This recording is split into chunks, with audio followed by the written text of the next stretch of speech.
this isn't a war against dopamine. This is a war against cheap, easy, addictive dopamine sources. I want you to see this very seriously as a war on your consciousness, on your health, on your happiness, on your life, on your future relationships, on your job, on your money. This comes with a huge price tag.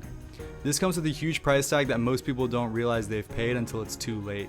And, like I said before, it's likely that you're already in this battle. Whereas today we're completely over-frying and overstimulating our brains and all of our energy reserves, so that there's kind of just this constant feeling of crash. There's this constant feeling of depression, anxiety, and if that gets too out of hand, that will lead to suicide.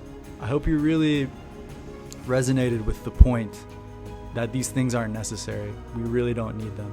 They're just habits that formed out of curiosity, habits that kind of accidentally formed, but now they're addictions. So let's win this dopamine war. Let's become motherfucking dopamine beasts.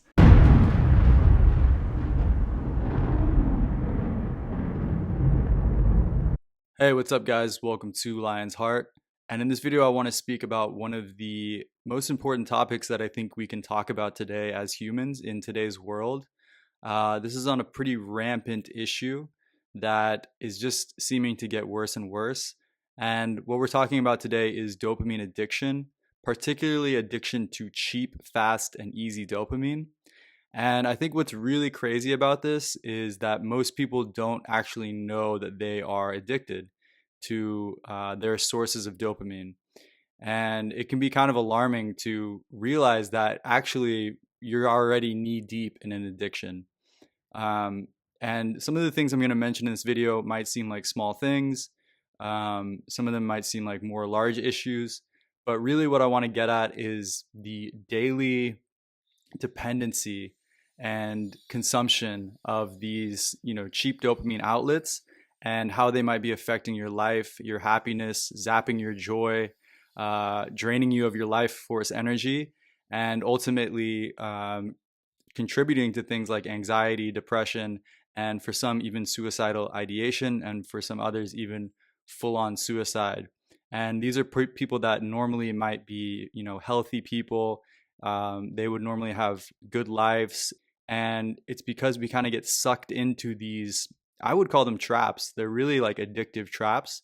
And it's because we get sucked into these addictive traps that we end up living a life and missing out on life. So it's really kind of sad in that sense that, just because someone starts watching too much porn or getting addicted to video games or getting addicted to social media, that they end up becoming, basically suicidal or depressed later in life.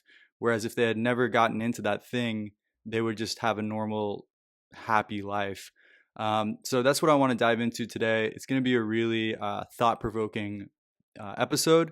And really what we're going to get to is the core of dopamine addiction, cheap dopamine, and really questioning whether like these things actually bring value into your life. Like, do these things are they really necessary? That's what we're going to question here today. And I want you to open your mind.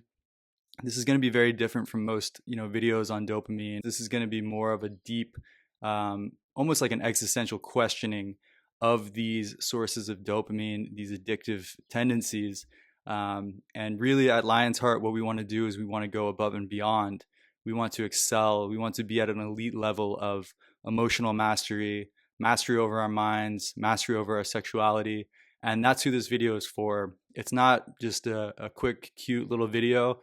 What I really want to do with these videos and with this channel is to change your whole way of life. It's to transform your whole way of being. And ultimately, it's about becoming empowered and becoming much more of a powerful individual so that you can crush life and create the life you want. This isn't just a quick little watch less Instagram or no-fap video. This is really getting to the core of these things and tapping into your true power. So I want you to just take a mental note of, how society looks today, right? It's very active. People are always doing something, whether it's standing in line, they're, checking their phones. If they're going out to eat, they're taking pictures and videos of the food. Sitting in the subway, they're scrolling through Instagram and YouTube and TikTok.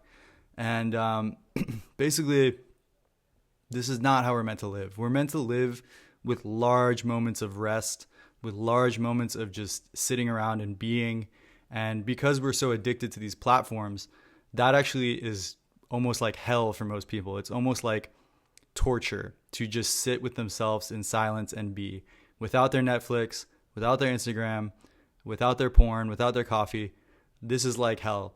And my argument here is that that's actually heaven. Like, that's how we're supposed to live. That's how we're supposed to be. If you look at indigenous tribes, if you look at people in rural areas, you'll notice that they spend a lot of their day just simply sitting around being, and they're kind of in this like rested, vital state. Their energy reserves are resting so that they can have more energy for more important things later. Whereas today we're completely over frying and overstimulating our brains and all of our energy reserves, so that there's kind of just this constant feeling of crash. There's this constant feeling of depression, anxiety. And if that gets too out of hand, that will lead to suicide. So what I want to present to you guys, and what I really want is to give you a really solid mind shift here. And I want you to see this as a war.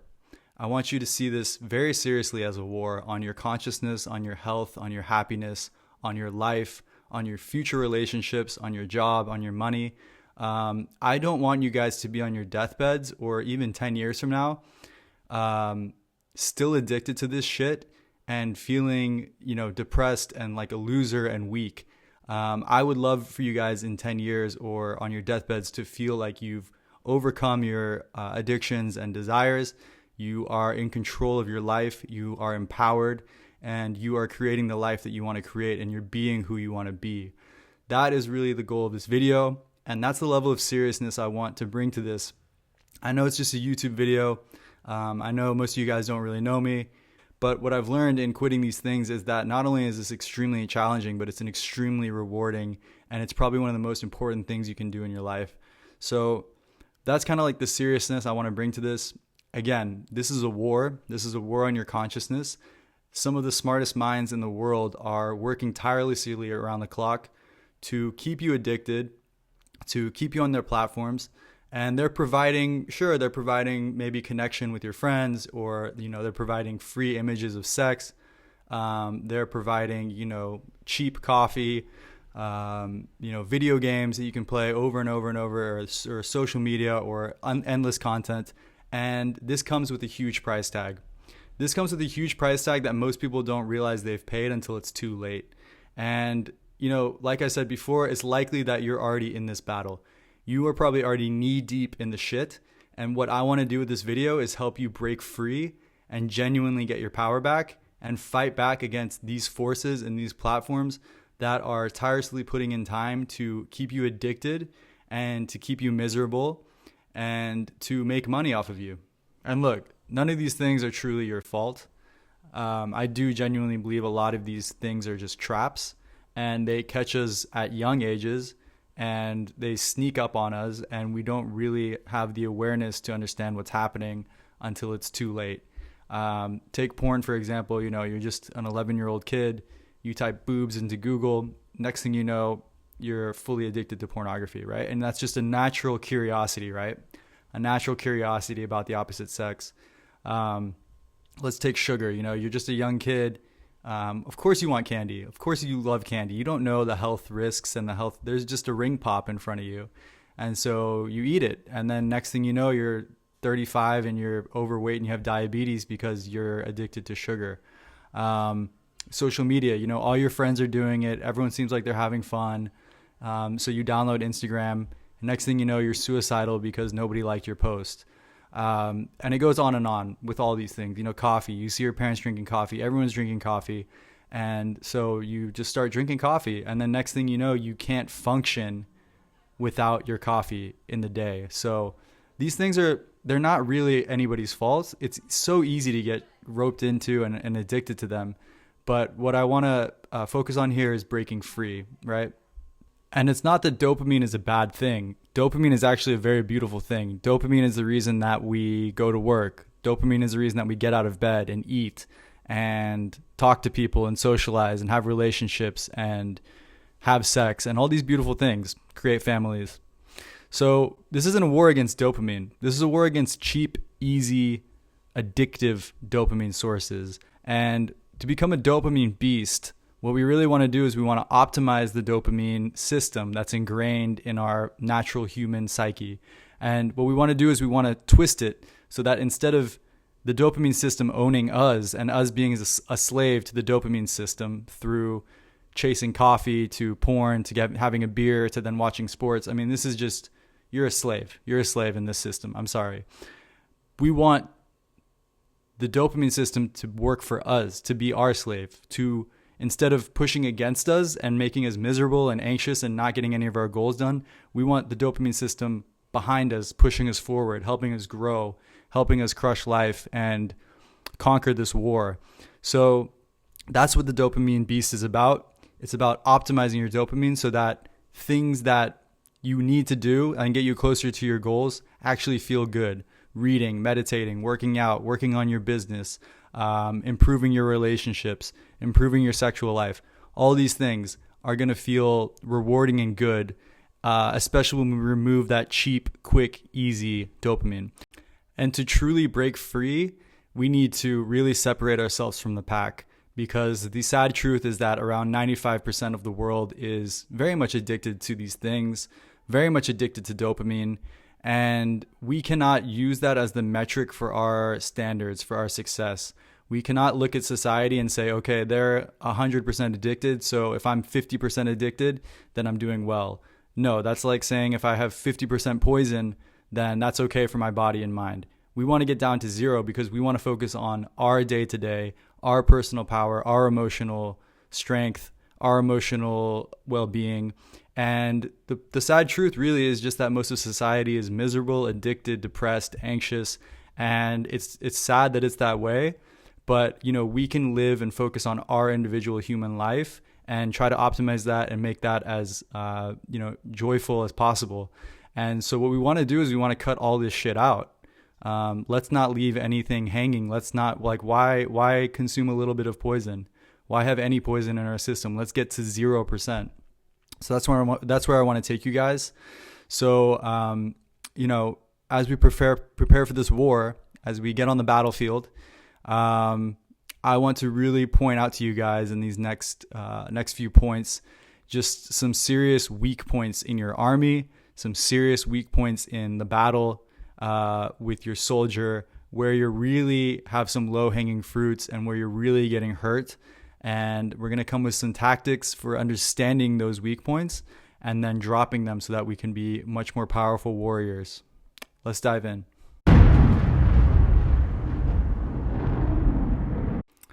So the first major point of infiltration in your army is your phone.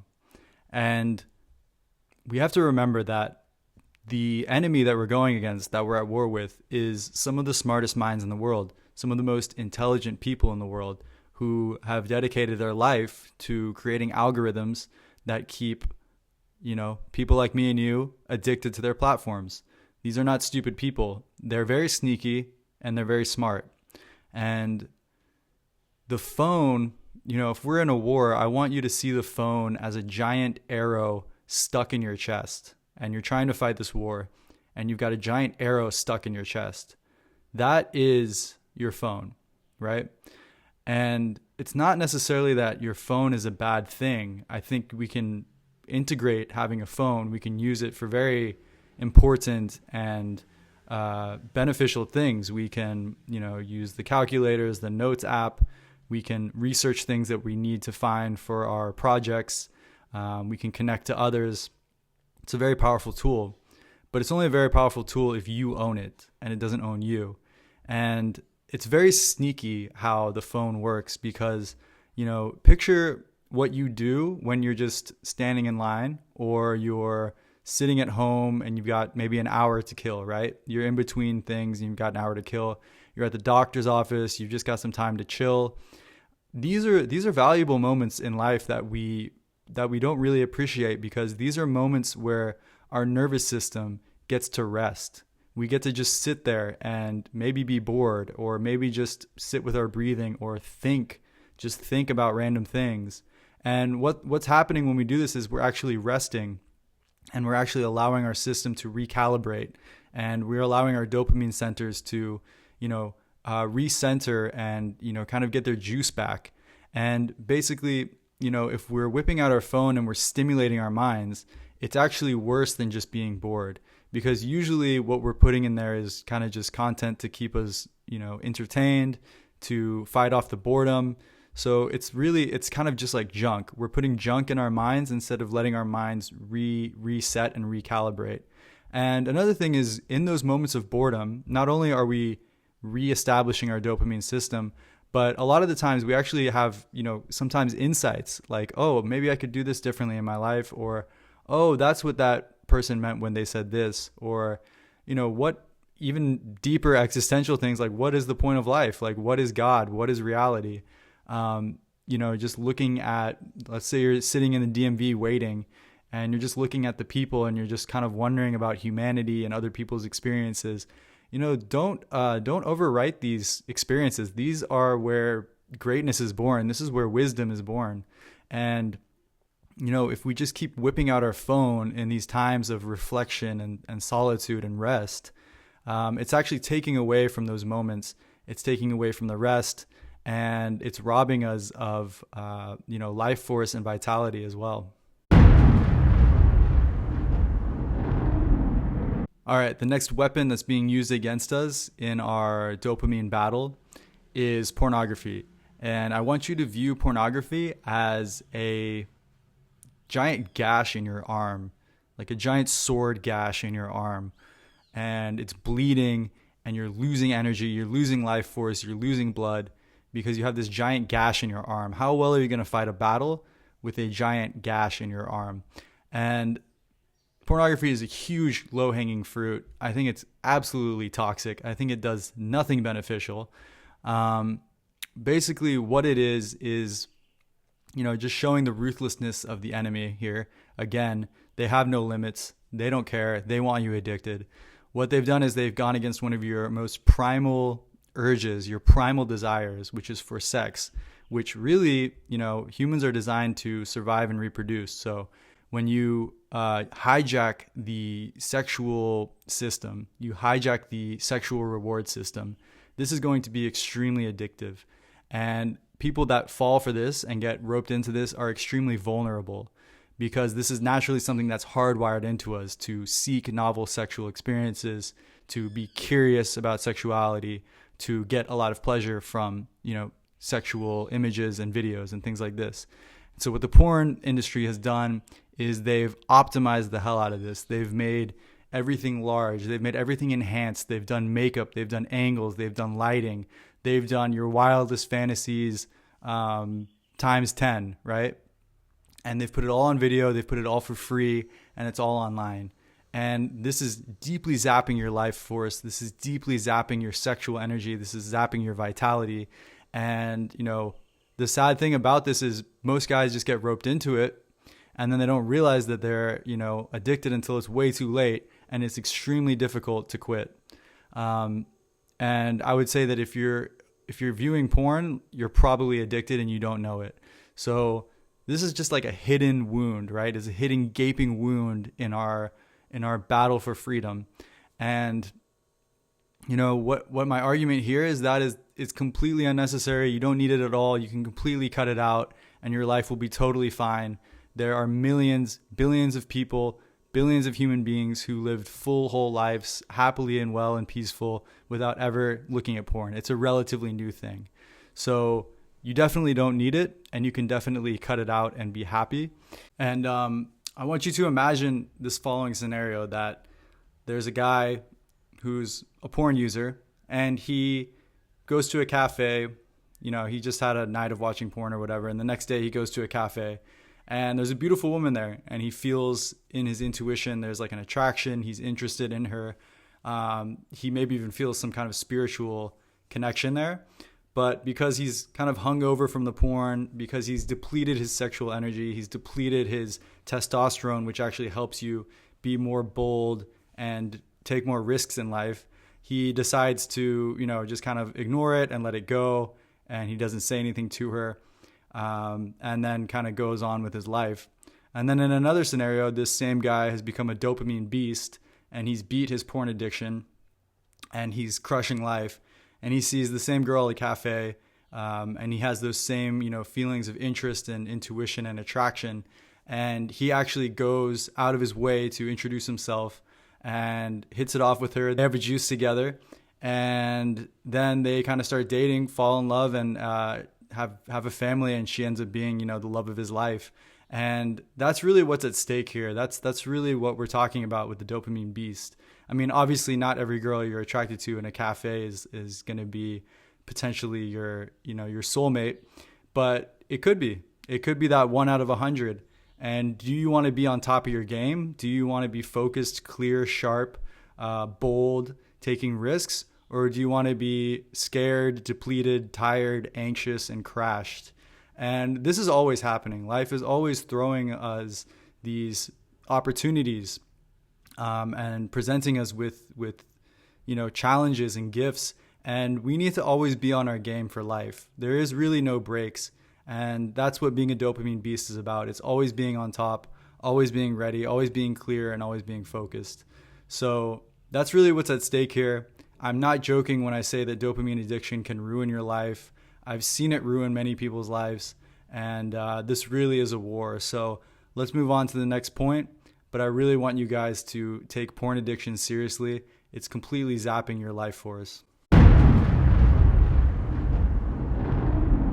All right, next up we've got video games and online gaming and entertainment. And what I want you guys to realize is that in all of these kind of cheap dopamine things, really what's happening is that they're emulating something that we get in nature, and then they're kind of like they're overdoing it. I mean, porn is a great example. It's something that you get in nature, sex, right? But they're way overdoing it. It's like this virtual version of it. It's like this kind of cheap, fake, overemphasizing of what that thing is, right? Sex. And they're capitalizing on a primal drive, sex.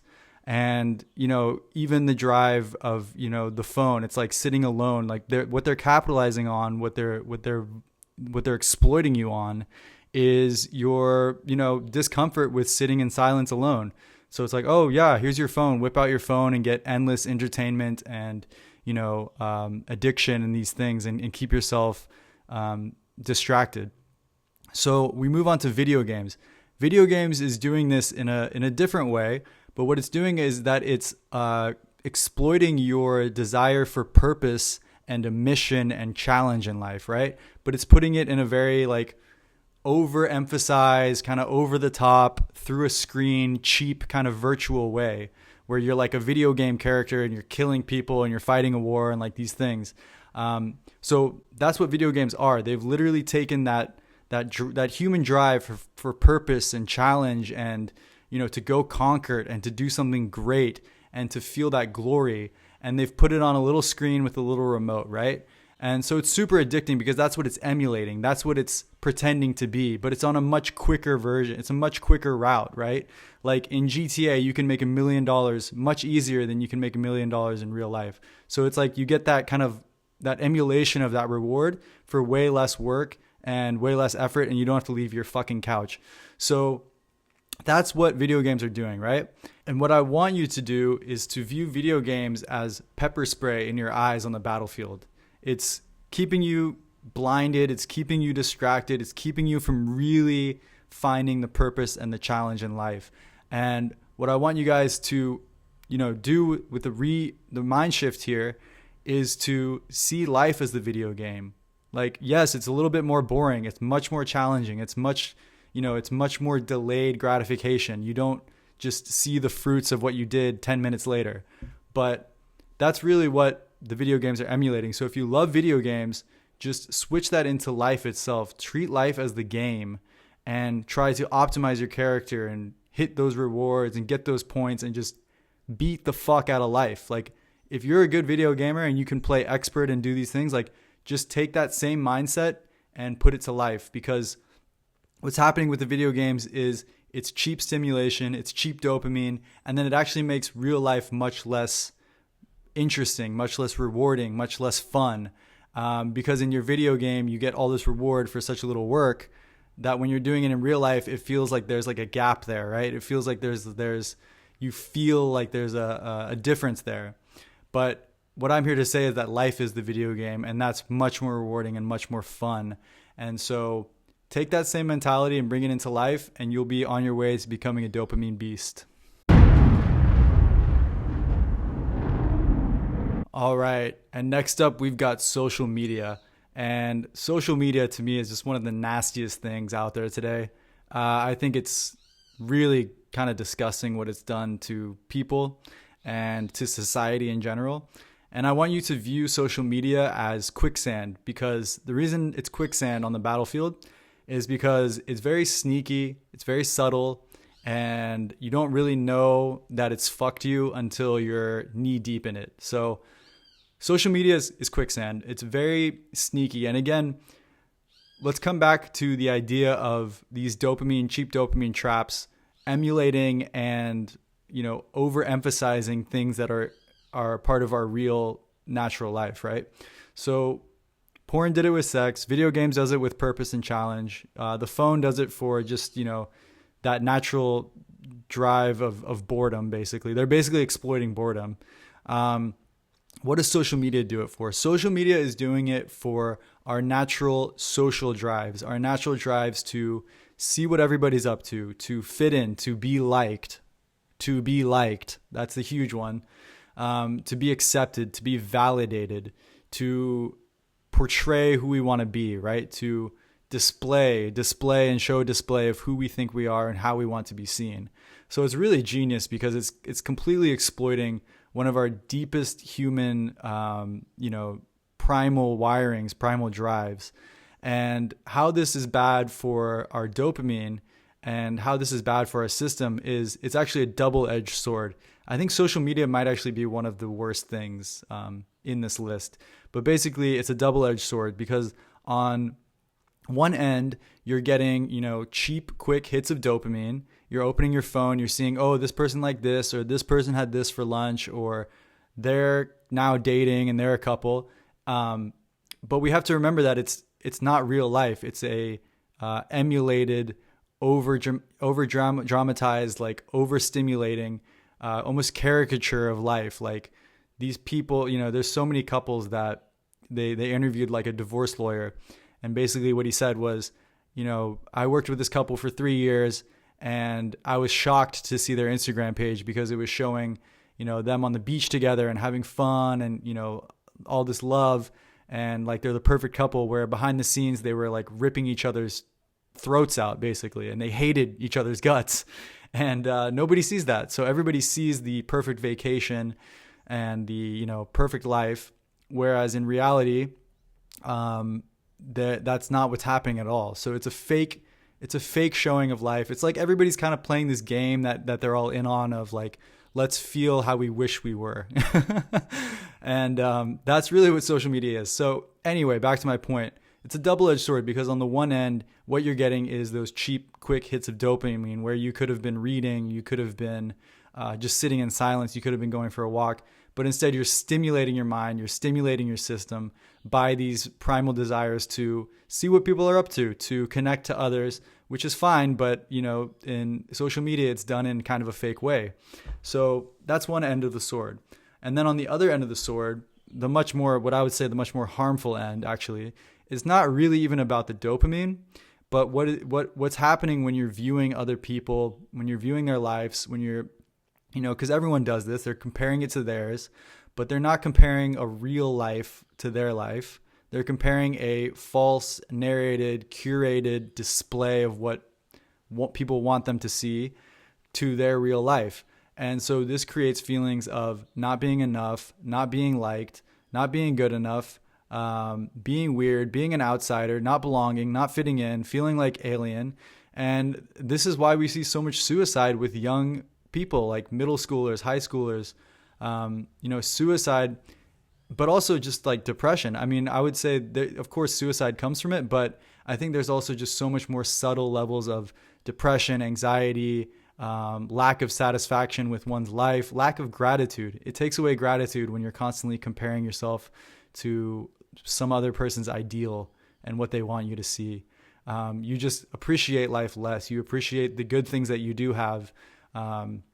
And so to me, I feel like social media is just so toxic, and it's a huge detriment to our battle to becoming dopamine beasts and becoming the best versions of ourselves. And so, my argument here is that it's actually unnecessary. I don't have social media. I don't think you need it. I don't think it really makes you much happier, and I don't really think it makes you much more connected to others. I think it's kind of this game that everybody's in on. It's like, let's play dress up dolls and pretend we're Ken and Barbie, and that our lives are perfect. I really think that's what it is, and I think overall it's really not a good thing to have, and I don't think you need it. I really don't think you need it at all in life. And if other people don't understand that, that's fine. But as dopamine beasts, we're not willing to sacrifice our mental health, our joy, our life satisfaction for the standard of society. And lastly, we've got caffeine. And I want you to view caffeine as a twist in your ankle on the battlefield. So it's not horrible, right? It's not pepper spray in your eyes. It's not a gash in your arm. It's not an arrow in your stomach. But it's still not helping you to become the most dopamine beast energized version of yourself. And, caffeine, I know a lot of you guys are going to hate this. Caffeine was a really tough one for me. I really loved my cappuccinos and music, and, to just like have that coffee and then get to work. But what I realized is that it's a dependency. And what it's doing is it's taking energy reserves from your mind that are meant to be used for later. And it's getting them up front now. And what that does is it causes a crash later. And not only does it cause a crash, for me, the big thing is the dependency. You're depending on something outside of you to feel energized, to feel motivated, to feel that creativity and that power. And I really don't like that. And I do think coffee is just like a quick dopamine hit. It's like a quick little way to get energy. And, I just think if you really want to become a dopamine beast, it's not necessary. The thing is, it's not necessary. We get hooked at a young age, and then it becomes a dependency, and then we need it for energy. We need it for starting the day, to be functional, to think clearly. But overall, it's not necessary at all. We as humans can have more than enough of that energy, that vitality, to have the motivation and drive to do what we need throughout the day, and to think even clearer and more focused. All right, guys. So those were our major low-hanging fruits, and I want you to see this as like 80% of the war. If you can cut out, coffee, porn, social media, and phone addiction, then you've already won 80% of the war. And honestly, you're on your way to becoming a dopamine beast. I would say at that point, maybe you're more of a dopamine soldier, but you're getting there.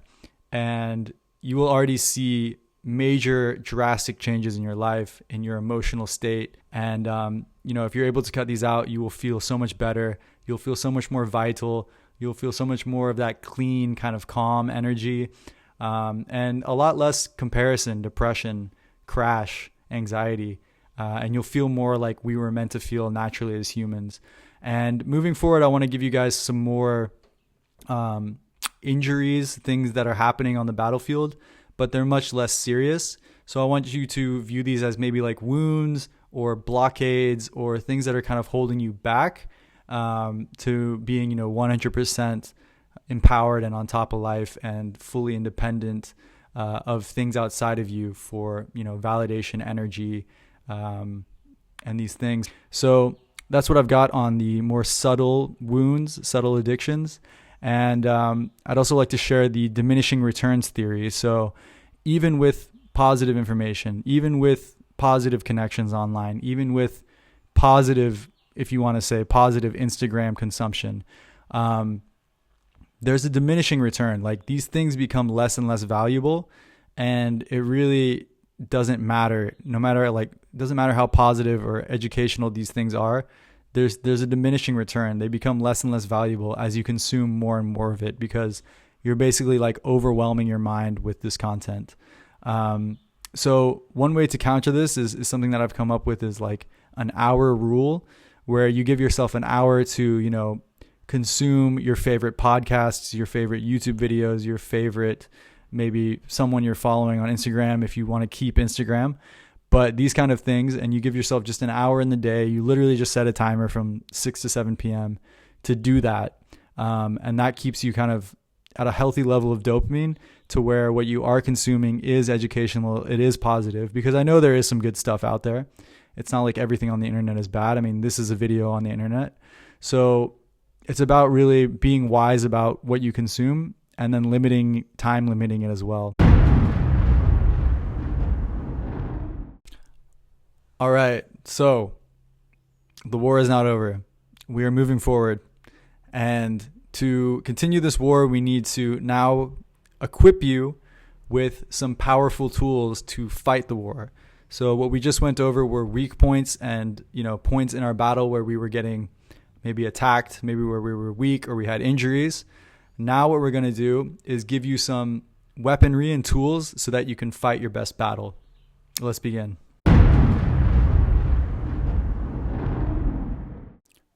So first off, I'm going to be handing you your shield, and your shield is meditation.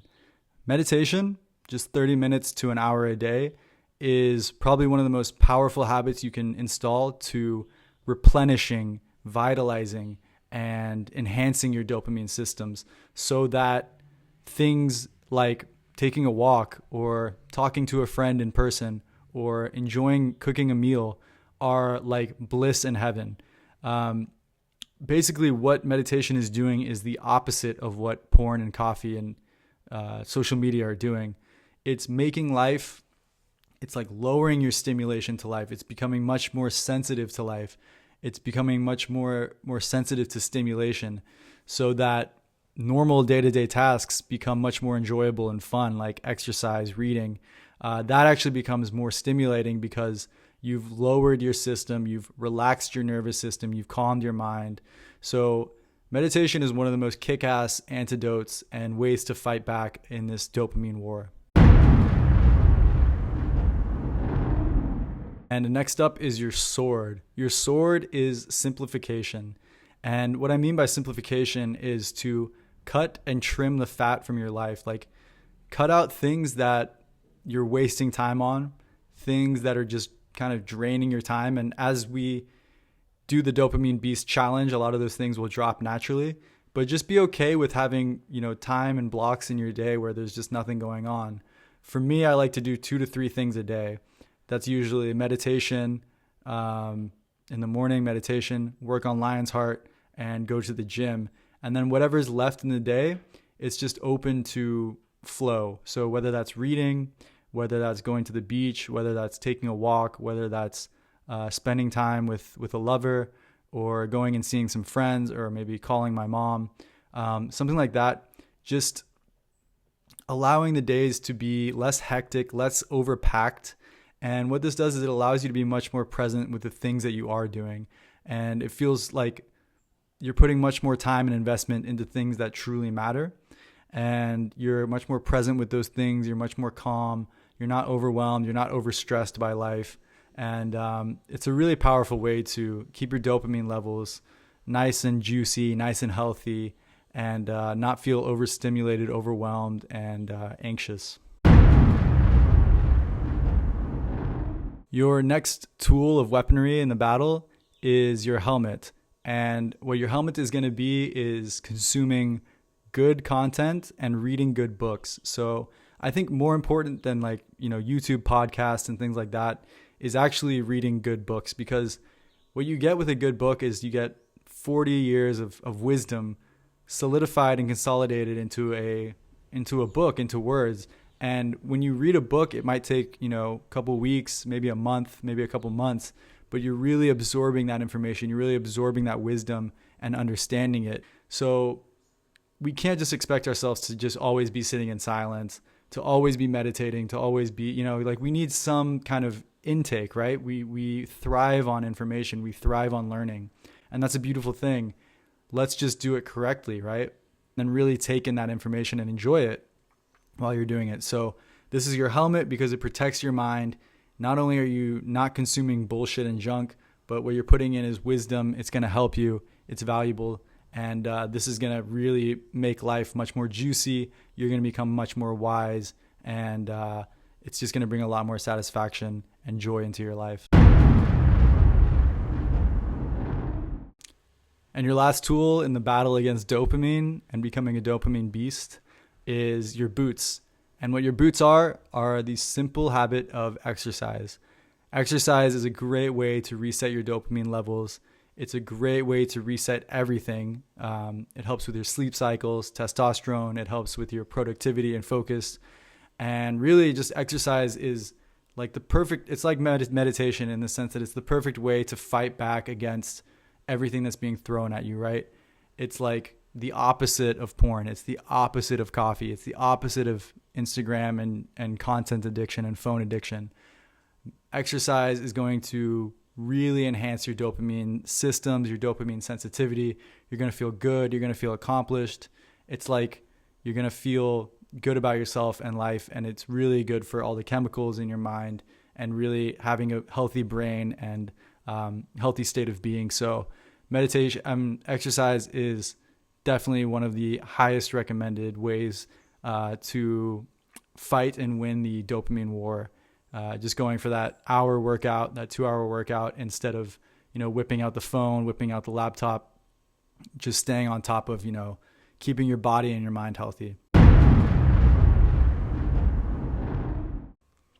And similarly to how we had those, small injuries on the battlefield, we're going to have little angels and small beneficiaries on the battlefield as well.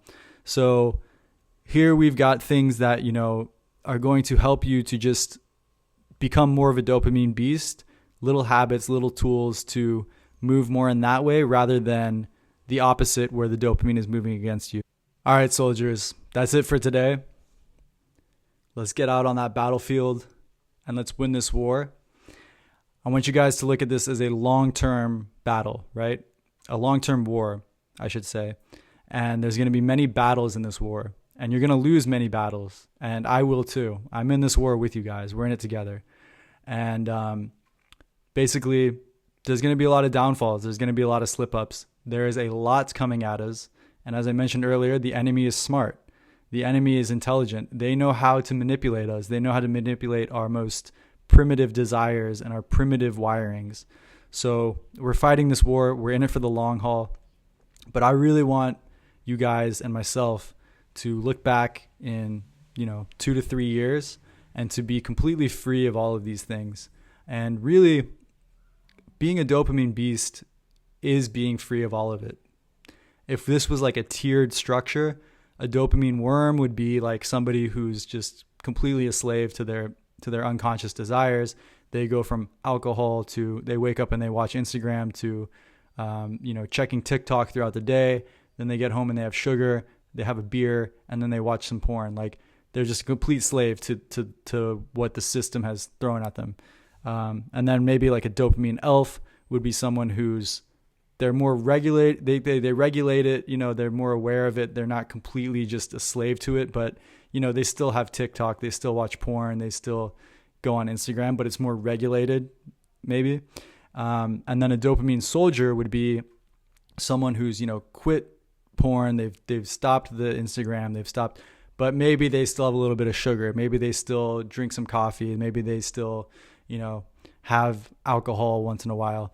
And really the dopamine beast is the one who's dropped it all, who is completely self-sufficient on their own energy, who doesn't even miss these things because is feeling so vital and so juicy and so good from life and just life force energy in itself that they are completely free of these things and they feel amazing. And that, my friends, is less than 1% of the human population.